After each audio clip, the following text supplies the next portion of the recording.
Apa yang kita harus belajar maksudnya dari timnas Indonesia ya? Juventus tim kuat aja sangat dekat semua. Nah ini perbandingannya, ini lihat, ini terlalu jaraknya jauh. Tahu kan caranya bagaimana jadi mahal? Yuk kita kupas bersama hanya di sini di Sepak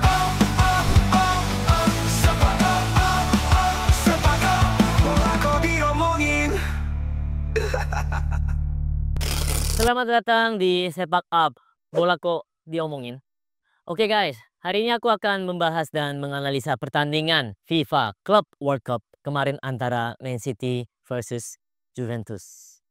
Banyak yang menarik untuk dibahas di pertandingan kemarin karena Man City berhasil mengalahkan Juventus dengan skor 5-2. Nah, kenapa aku pakai baju biru? Ya karena ya kemarin Man City menang. Nah, langsung aja ya. Kita bedah strategi dari masing-masing tim seperti apa. Oke, Juventus seperti timnas Indonesia, formasinya 3-4-3. Sedangkan Man City formasinya 4-1-2-3. Jadi Juve ini ya 3-4-3 seperti timnas ya. Jadi kita harus bisa belajar dari tim bagus ya. Walaupun kalah besar juga. Memang Juventus kemarin tuh di babak pertama dan di awal aja sampai menit ke 15 atau 20. Tetapi setelah itu memang banyak kekurangan juga di timnya Juventus dan memang buktinya juga di season kemarin memang agak banyak kekurangan ya. Jadi tidak begitu baik peringkatnya daripada musim sebelumnya. Kita langsung aja Man City. Nah ini formasi Man City 4-1-2-3 dan pemain-pemainnya pada kena dan juga di sini ada pemain baru. Oh ini kakak kandungnya ya, kakak kandungnya Eliano ya, Reinders. Reinders. Nah ini ada pemain baru dan dimainkan dari babak pertama ya. Dan ada Bernardo, ya Rodri. Ya seperti biasa, Rodri ini memang pemainnya sangat baik dan dialah yang memang mengatur tempo untuk pertandingan kali ini. Memang di babak kedua memang diganti sih. Mungkin mau dikasih kesempatan juga buat pemain-pemain baru. Nah ini baru mulai ya. Jadi ini memang benar-benar baru mulai dan kita bisa lihat Man City tim kuat seperti ini pun mereka semuanya turun untuk bertahan. Nah, setelah itu Man City ambil bola langsung counter attack. Kita bisa lihat ada 4 orang yang langsung sprint. Nah, ini kan bola udah ke sini. Nah, ini satu lari, satu lari, satu lari. Nah, setidaknya ini counter attack dari tim bagus pun setidaknya ada 4 orang gitu yang sprint ke depan. Nah, sedangkan mungkin ya kita bisa evaluasi dari apa ya pertandingan kemarin di timnas Indonesia ya lawan Jepang. Kita bola keluar tidak ada yang lari. Itu yang kemarin sempat aku mention juga. Nah ini seperti apa yang tadi aku bilang ya, maksudnya Juventus memang sangat baik. Ini build up-nya Juventus, jadi bisa lihat mereka itu long pass langsung ke pemain striker. Dan ini artinya di sini banyak ruang kosong ya karena Man City memang lagi dalam menyerang dan hilang bola. Jadi Juventus mau counter attack. Nah, kita bisa belajar juga. Maksudnya setelah bola ke striker, ini yang penting bukan strikernya, tetapi pemain-pemain yang ada di sini, yang sekitarnya. Bagaimana bergerak untuk support dia. Nah, coba lihat di slide berikutnya. Maka si pemain ini langsung support ke sini. Dan bisa terima bola dan bisa langsung switch play. Jadi untuk build up dari sweeper atau bisa dibilang back tengah, long pass ke striker, ini yang penting bukan strikernya. Memang striker penting juga untuk tahan bola, tetapi yang lebih penting siapa pemain yang support di sekitarnya. Biar bisa switch play dan bisa long pass selagi atau mungkin bisa dibilang true pass gitu. Seperti ini ya. Nah, seperti apa yang aku bicara kemarin mungkin pertandingan Indonesia lawan Jepang ya. Kita kan kemarin banyak bobol di antara, maksudnya antara lini gelandang dan lini bertahan. Nah, tengah itu kan selalu kosong dan selalu kita kasih ke lawan untuk passing antara. Nah, tapi lihat Juventus mereka berusaha terus untuk blok tengahnya. Jadi mereka mau passing, Man City itu mau coba-coba terus untuk passing tengah, tetapi keblok terus. Lihat yang slide berikutnya, ini udah prediksi dan akhirnya kehilangan bola lagi Man City. Man City memang di awal-awal kesusahan itu. Jadi mereka memang sengaja mau passing antara terus, biar bisa mungkin balik badan langsung bisa terupas ya, ini. Tetapi itu yang diblok dengan baik sama pemain-pemain Juventus depan. Nah, jadi artinya pemain depan aja harus bertahan dengan baik dan prediksi baik gitu. Nah, ini momen yang sama persis ya. Jadi Juve tidak kasih passing antara. Jadi Man City kesulitan di awal ini gara-gara ini dan gara-gara ini dan hilang bola lagi di sini. Dan memang ada momen-momen bahaya juga karena ini. Nah, tetapi, lama kemudian mungkin menit ke-10 kayaknya, sebelum menit ke-10 kayaknya, Man City udah mulai baca permainan Juventus itu seperti apa. Nah, kita bisa lihat Man City ini build up-nya memang gila banget. Jadi mereka selalu pakai dari kiper, build up-nya. Jadi mulai dari kiper langsung ke striker. Mereka beberapa kali di pertandingan ini langsung ke striker. Tapi caranya ada berbagai macam, sepertinya banyak latihan untuk build up dari kiper langsung ke striker. Nah, lihat, kita perhatikan pemain ini tarik lawan ke sini. Pemain sini kalau bergerak ke sini, pemain ini bagaimana? Pasti ikut dong, ikut ya. Nah, berarti otomatis jadi menciptakan ruang di sini. Nah, lihat berikutnya bagaimana? Nah, karena tarik begini, jadi ini ruang kosongnya jadi banyak dan kiper langsung tendang ke daerah ini. Nah, ini dengan satu kali passing bisa langsung 1 lawan 1 atau mungkin bisa langsung ke daerah lawan gitu. Nah, slide berikutnya coba lihat. Nah, jadi 1 lawan 1 kan langsung. Memang ini memang bukan momen gol tetapi ya momen yang sangat membahayakan buat lawan gitu. Nah, mereka beberapa kali nanti bisa lihat lagi dari kiper langsung ke striker dan mereka ada beberapa opsi yang mereka buat. Nah, ini Man City momen gol ya. Jadi dengan 1 kali passing, terupas ya di sini dan Doku yang check in check out dan Doku itu memang bagusnya itu check in check out. Selalu check in check out jadinya lawan sekali hilang timing gitu. Nah, dengan begitu dia bergerak ke sini langsung syuting. Nah, ini memang pemain Doku aku paling suka sih kayaknya dari pemain-pemain Man City. Dia memang bagus juga skill individunya tetapi bagus juga dia gerakan gitu. Maksudnya off the ball ya. Gerakan off the ball yang sangat luar biasa dia. Dan di sini memang Juve cetak gol di sini. Jadi membuat skor jadi 1-1. Nah, ini high pressing ya di sini. Jadi kalau misalnya goalkeeper, maksudnya goal kick dari Man City, Juventus selalu pressing depan dan high pressing. Begitu juga sebaliknya juga. Jadi memang kalau tim kuat berani selalu high pressing. Tetapi ya pasti tim gak kuat pun pasti kalau misalnya kiper atau kiper yang pegang atau mungkin goal kick itu pasti ada high pressing, itu dulu selalu. Dengan high pressing, kiper salah passing akhirnya kehilangan bola, dia sendiri bawa, cetak gol di sini. Ya, ini ya mungkin bisa dibilang hal biasa, dan mungkin kalau udah masuk musim depan, musim kali ini ya maksudnya, kalau gitu pasti akan mereka harus berusaha untuk mengurangi kesalahan-kesalahan untuk build up karena sekali salah langsung bisa kemasukan gol. Nah, apa yang kita harus belajar maksudnya, dari timnas Indonesia ya, organisasi bertahan atau organisasi pemain di antara lini. Coba lihat Juventus tim kuat aja sangat dekat semua, lihat ya. Jadi udah nggak ada ruang kosong lagi gitu. Jadi Man City memang agak kesulitan gara-gara ini juga memang. Nah, ini perbandingannya sama apa ya, pertandingan timnas Indonesia lawan Jepang kemarin. Ini lihat, ini terlalu jaraknya jauh. Ini mungkin bisa 10 meteran lebih. Nah, lihat ya, kalau lihat sebelumnya, nah jaraknya sangat dekat. Mungkin 5 meteran antara lini. Tetapi di sini bisa dibandingkan jaraknya agak jauh di sini. Ini yang harus lebih rapat lagi, lebih bikin organisasi yang baik lagi. Jadi ini memang bukan dibandingkan tetapi mau membahas biar kita evaluasi jadi lebih baik dan biar kita lolos juga Piala Dunia nanti dari round 4 ya. Nah, kita lihat Juventus saja bikin 2-1 seperti ini. Kemarin kan memang ada kemasukan gol dari tim Jepang ke gawang timnas Indonesia. Waktu itu kan memang ada kesalahan di Yance di samping.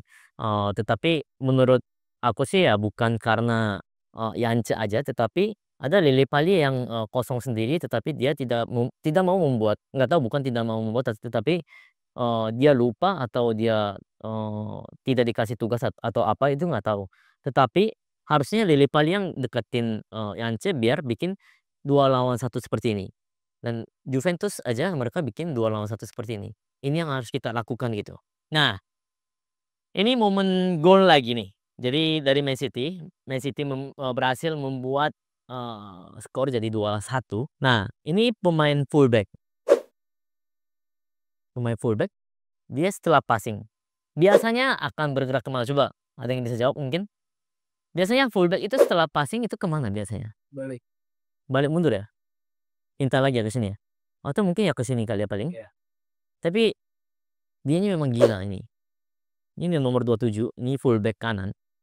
Setelah passing, ini dia beda. Dia melakukan penetrasi ke sini. Nggak ada yang nyangka.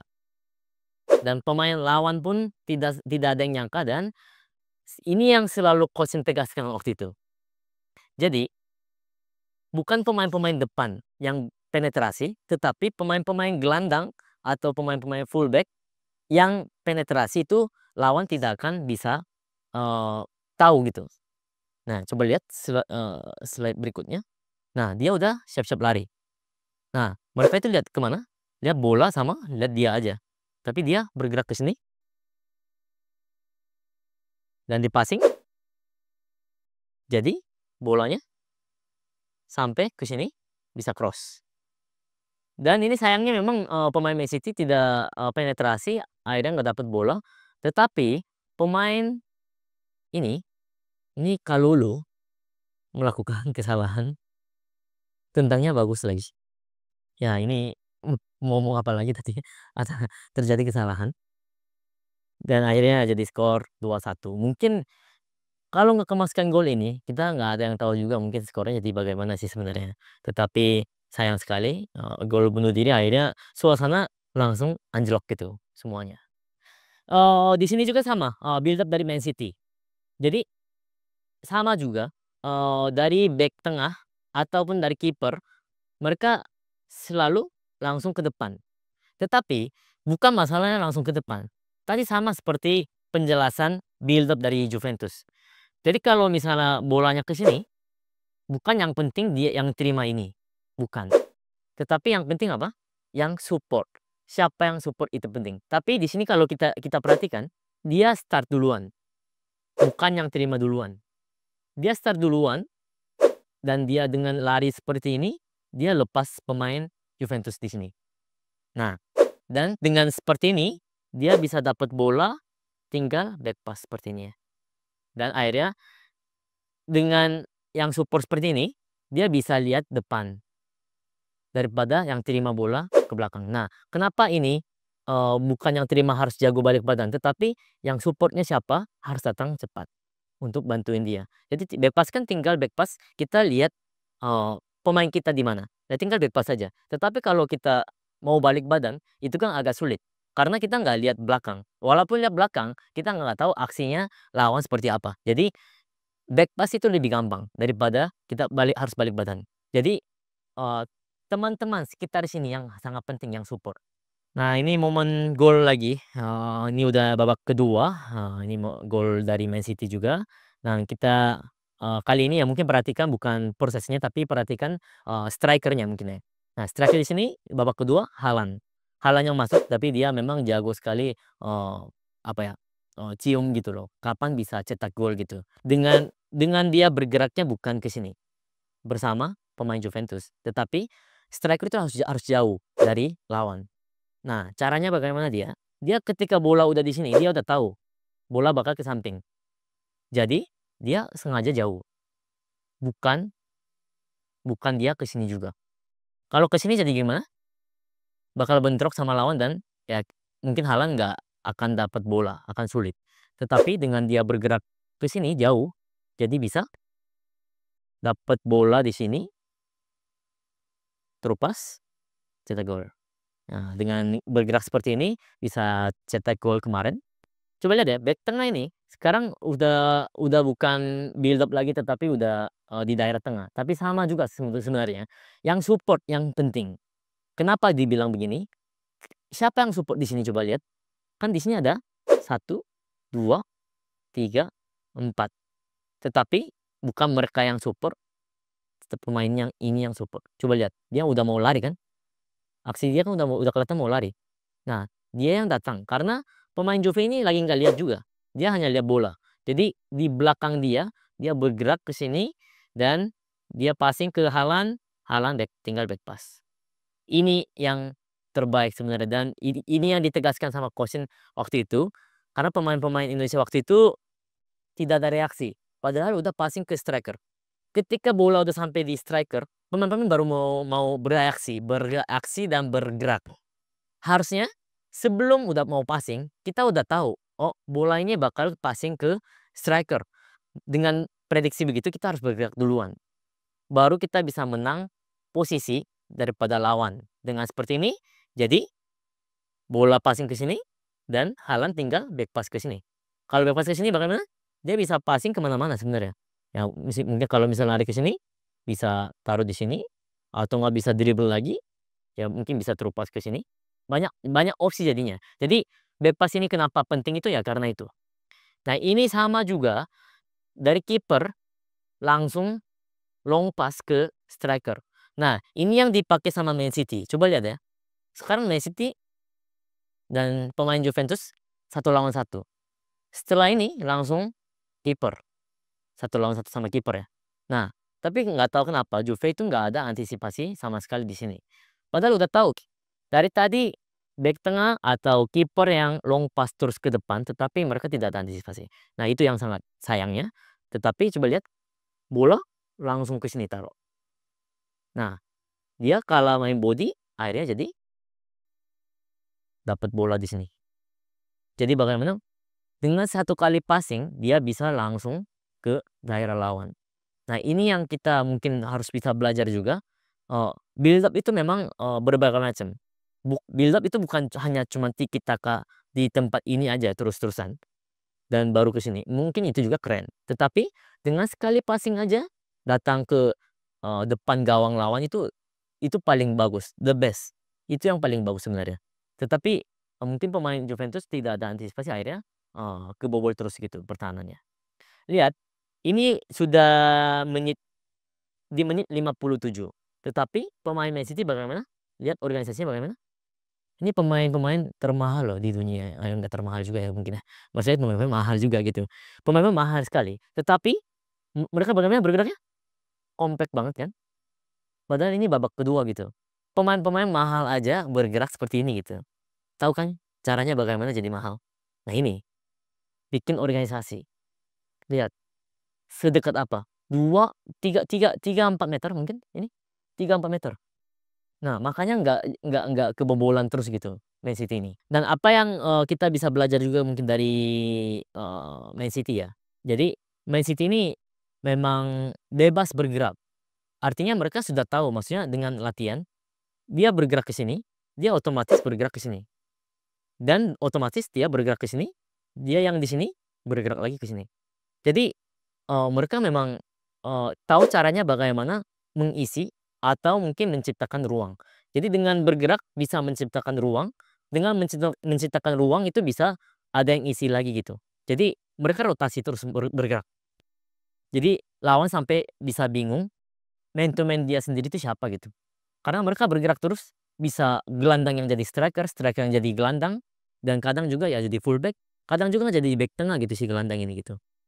Jadi di pertandingan ini bisa banyak banyak yang agak berbeda sama pertandingan biasa karena mereka banyak rotasi posisi gitu di antara pemain.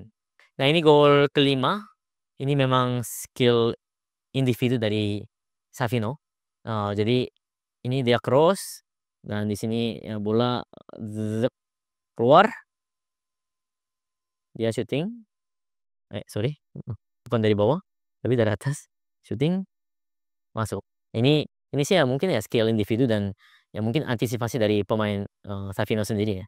Ini sangat baik dan akhirnya jadi skor jadi 5-1. Nah ini, Juve akhirnya bisa balas, 1 gol dan memang selesai pertandingannya dengan skor 5-2 dan ini memang bergeraknya dia sangat baik, bukan bukan karena bola di sini dia mau tendang jadi lari ke depan, tetapi karena dia udah tahu bakal kena offside, jadi dia bergeraknya ke samping dulu, baru lari ke depan. Akhirnya bisa dapat bola dan ya dengan tenangnya dia bisa cetak gol terakhir itu. Jadi akhirnya selesai, dengan skor 5-2 dan apa yang, aku mau, tegaskan di sini, sebenarnya, kompak sih, walaupun tim kuat, mereka tetap bertahan kompak dan juga bertahan, organisasi yang sangat baik gitu. Jadi itu yang kita harus, belajar juga dan build up-nya. Maksudnya, yang kemarin-kemarin, kita nonton pertandingan timnas Indonesia itu memang ada banyak, kurang dari build up. Memang, aku paham juga maksudnya karena nggak banyak waktu untuk latihan, tetapi mungkin kali ini ada uji coba ya katanya ya, lawan Lebanon dan juga, Kuwait di Indonesia, tapi nggak tahu di GBK atau di mana ya. Intinya, dengan uji coba seperti itu, kita harus memaksimalkan kita. Jadi bukan lihat hasil, tetapi kita harus lihat, prosesnya. Yang artinya proses ya seperti ini, maksudnya apakah kita bisa build up dengan baik, eee, ya seperti Man City tadi kita lihat ya, mungkin berbagai macam, mungkin bisa juga tiki taka di, lini bertahan dulu sampai lini tengah baru ke lini depan, atau mungkin ya bisa juga dari kiper langsung ke, eee eee, lini depan. Dan ketika ke lini depan bagaimana akan ada yang support atau tidak, itu yang mungkin kita harus perhatikan juga, eee dan pemain-pemain gelandang dan pemain-pemain, mungkin fullback posisinya mungkin di, belakang lini depan, itu juga harus, belajar, mereka harus bisa melakukan penetrasi. Jadi kalau mereka-mereka itu yang penetrasi, pasti akan jadi kosong, tidak ada man to man gitu artinya. Jadi dengan begitu bisa ciptakan ruang dan bisa ciptakan, peluang juga, untuk cetak gol. Jadi sekian mungkin, terima kasih sudah nonton Sepak Up. Tunggu analisa pertandingan lainnya ya. Jangan lupa like, komen, subscribe, Sepak Up, bola diomongin. Bye-bye.